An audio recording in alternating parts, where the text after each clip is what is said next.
Senhores, vou trazer um tema, vou lá para Brasília com o Anelli, para trazer um tema que se conecta com alguns pontos que vocês mencionaram aqui no que diz respeito à visão política dessa história. Que é o seguinte, ao encerrar o ano, o governo está fechando aí com o menor número de medidas provisórias já aprovadas. Foram apenas 9 MPs aprovadas em 2023. Anelli, conta essa história pra gente. Boa tarde. É isso mesmo, Aros. Muito boa tarde para você, aos comentaristas e também a todos ligados aqui no 3 em 1 da Jovem Pan. A principal razão para esse número pequeno de medidas aprovadas é aquela disputa durante o ano entre Câmara dos Deputados e o Senado em relação à instalação de comissões mistas. Um impasse entre o presidente da Câmara, Arthur Lira, e o presidente do Senado, Rodrigo Pacheco, fez com que várias comissões para análise de medidas provisórias não fossem instaladas em tempo hábil de aprovação. Só para a gente contextualizar aqui, então, a Constituição determina que toda MP seja analisada por uma comissão composta por 12 senadores e 12 deputados antes de seguir para o plenário da Câmara e depois do Senado. Mas, no início da pandemia, lá em 2020, o Supremo Tribunal Federal permitiu que o Congresso pulasse essa etapa das comissões mistas na análise de MPs enquanto durasse a emergência sanitária. O rito expresso aumentou então o poder do presidente da Câmara sobre a pauta legislativa do governo, isso porque o início da tramitação pela Câmara faz com que o presidente da Casa ele tenha o poder de escolha do relator das medidas provisórias e também coloque para votação essas medidas.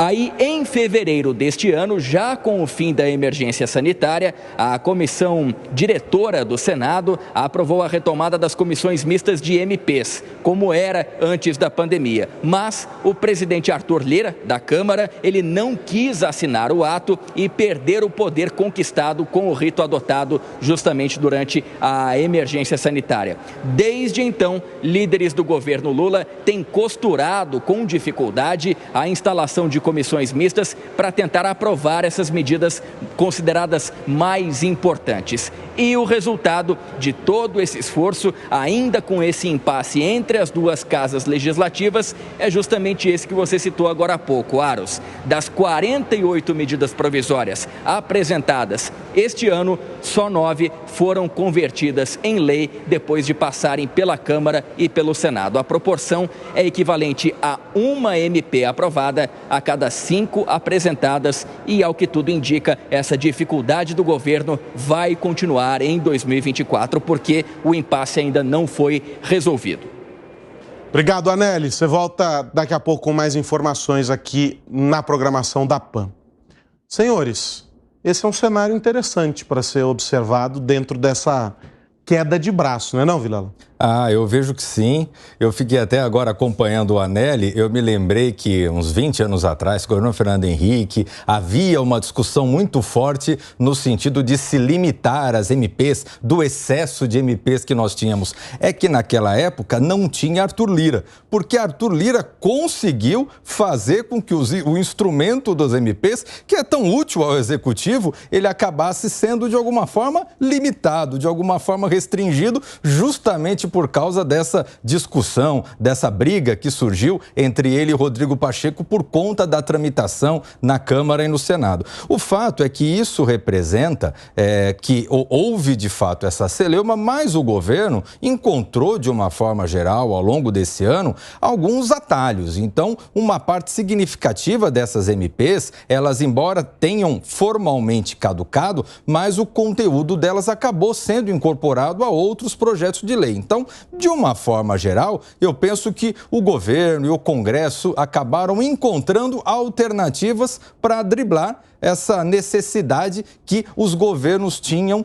até então de se utilizar a torto e direito das MPs. Vamos fazer uma parada rápida para quem está nos acompanhando pela rede de rádios.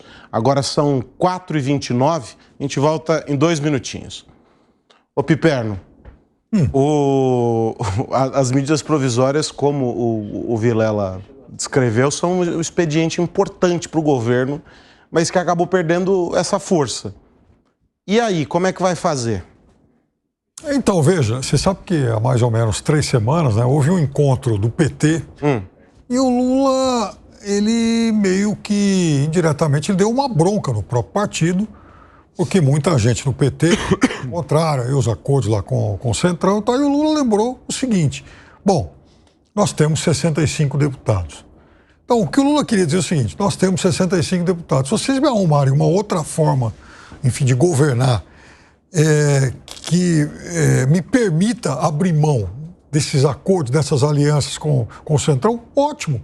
Só que até agora ninguém me apresentou isso. Então foi mais ou menos isso que o Lula disse. O PT elegeu 13% do tamanho da Câmara dos Deputados da eleição de 2022. Então ele tem que fazer acordos com muita gente.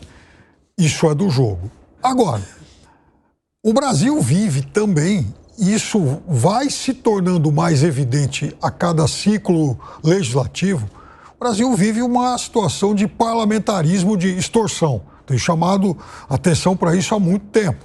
O parlamento brasileiro, ele vai sendo, a cada 4 anos, mais e mais empoderado. Então, ele vai ele vai absorvendo atribuições dos outros poderes e ele vai vendendo seu apoio muito mais caro. Tem sido assim. E nesses últimos tempos, vejam, o parlamento, ele quer, inclusive, absorver atribuições até mesmo do judiciário. Existe aí uma PEC 50/23 que daria, se isso realmente acabar prosperando, que daria ao Congresso a capacidade, inclusive, de ser uma espécie de poder revisional de decisões, até mesmo do STF. Isso é um monstrengo, isso é muito perigoso. Em relação ao Executivo, é óbvio que o Congresso vai se tornando cada vez mais dono de fatias muito mais robustas do orçamento. Isso, nos últimos anos, tem sido assim e vai aumentando. Ora, além de tudo isso, há esses aspectos que vocês expuseram. O fato de que há também um confronto por protagonismos entre os presidentes da Câmara e do Senado. Então, é óbvio que a margem para o Poder Executivo vai se tornando cada vez menor. E um dos impactos é essa questão das MPs. Ô Pipeno, mas eu discordo de você nesse sentido. Eu vejo que a gente está vivendo hoje uma disputa muito polarizada do ponto de vista político e é natural que você acabe tendo um isolamento o protagonismo para cada lado, para uma esquerda mais claramente esquerda e para uma direita claramente esquerda, claramente direita, e você tem um parlamento que, de uma forma geral, ele é pulverizado. E aí aquele discurso político, aquele discurso de campanha, aquele discurso que leva ao engajamento, ele não é o mesmo discurso que sai vitorioso nas urnas na eleição legislativa. Então não adianta o Partido dos Trabalhadores chegar e bater no peito, como você bem colocou. Não, mas nós ganhamos eleição, ganhamos eleição. Não foi o PT que ganhou a eleição. Quem ganhou a eleição, em primeiro lugar, foi uma frente ampla de segundo turno, até porque o PT e Bolsonaro e quem quer que seja não conseguiu se eleger com os seus próprios votos no primeiro turno. Precisou fazer um arco de alianças. Agora, o governo atual, ao invés de replicar esse arco de alianças no momento de vir com uma pauta política, com uma pauta econômica, com uma pauta social, não. Apresenta pautas como essa que o Haddad apresentou hoje, sem discutir com o parlamento, sem discutir com aliados, faz pautas diversas sobre temas que são muito caros ao seu nicho e acaba não discutindo com o parlamento. E o que o parlamento vai fazer? Vai bater palma? Vai achar que está bonito? Não. O parlamento é um poder com tanta força quanto o executivo como o judiciário. O legislativo tem que sim colocar suas posições, fazer ser ouvido, porque é do parlamento que você tem a representação real, mais fidedigna da sociedade. A gente está de volta para quem está nos acompanhando pela Rede de Rádios, ainda falando sobre essa queda de braço entre o Executivo e o Legislativo e o papel das medidas provisórias, aí um expediente amplamente usado pelos presidentes para conseguir antecipar algumas decisões que só depois vão ser analisadas pelo Congresso. Mas tem um ponto aqui nisso que você coloca, Vilela, porque se a gente for puxar pela memória, há também, por parte do Legislativo, um movimento de toda vez que algo não é resolvido pela política, ou seja, porque um projeto foi aprovado e alguém ficou descontente com esse projeto, de correr lá no judiciário para que o judiciário vá lá e arbitre sobre uma votação, sobre alguma decisão do Legislativo. Como que pedindo, olha, vem aqui, nós não fomos capazes, vem cá, Bedel, a gente brigou no intervalo. Esse movimento fez com que muitas decisões que estavam para acontecer no Legislativo fossem parar num outro poder. E aí virou, à medida que com outros fatores, evidentemente, não só esse, mas virou o que virou, e a gente passar a discutir de uns anos para cá essa ingerência de um poder sobre o outro. É também um pouco de culpa do Legislativo, não é não? Concordo totalmente. O Legislativo ficou calado diante desse quadro por muito tempo e se utilizou muito, se aproveitou muito da utilização, talvez às vezes até indevida ou às vezes até extrapolando um pouco os seus limites do Judiciário e até do próprio Executivo. Agora, o fato é que, olhando a fotografia de hoje, nós temos um parlamento que, de uma forma geral, se você pegar a linha geral de representação do parlamento, ela não é a mesma das bandeiras do governo federal. E ela não era a mesma das bandeiras do governo anterior. Então, é importante a gente ter claro que o parlamento, ele representa a amplitude da sociedade. E os governos, especialmente os que ganharam no segundo turno, ganharam tendo que acomodar setores ao centro, setores que tenham um outro tipo de visão. Então, não adianta, enquanto o governo quiser forçar medidas como essa agora do ministro Haddad, sem discutir com o parlamento, ou então vir com medidas de comportamento, de gênero, de aspectos morais, sem discutir com o parlamento, vai ser atropelado e o parlamento vai, de uma forma firme, demarcar posição. Mas o parlamento ele não está demarcando posição só por questões políticas, ideológicas, comportamentais, enfim. Ele quer extorquir. Ele está fazendo isso, ele tem feito isso sistematicamente. Vejam, logo que o governo tomou posse, o governo teve dificuldade, inclusive, para aprovar a reorganização ministerial. O governo Lula, ele mexeu, ele aumentou, enfim, é um governo com quase 40 ministérios. Agora, estabelecer esse tipo de coisa é uma prerrogativa do Executivo. O Legislativo entrou até nisso, mas ele não entrou nisso porque ele discordava. Ele não foi lá, ninguém desse Congresso fala, eu discordo desse gigantismo do... Não, ele foi lá e fala, bom, eu aprovo desde que eu tenha isso, isso e isso. Eu discordo, Pepe. Ele faz isso. Nesse ponto eu discordo totalmente. Você está pegando talvez um caso ou outro isolado e está colocando como referência. Não é um caso isolado. Eu peguei esse, mas eu posso citar uns 10 aqui fácil. Eu saberia citar uns 10 deputados que foram contra essa reformulação administrativa pelo gigantismo que ela tinha. Mas aí que está o negócio. Quem pagou a emenda, eles aprovaram. Não, de forma alguma. Muita gente se mostrou contrário. Muita gente... Quem foi contrário foi a banda do PL. Foi a esquerda radical do esgoto. Então teve gente que fez isso.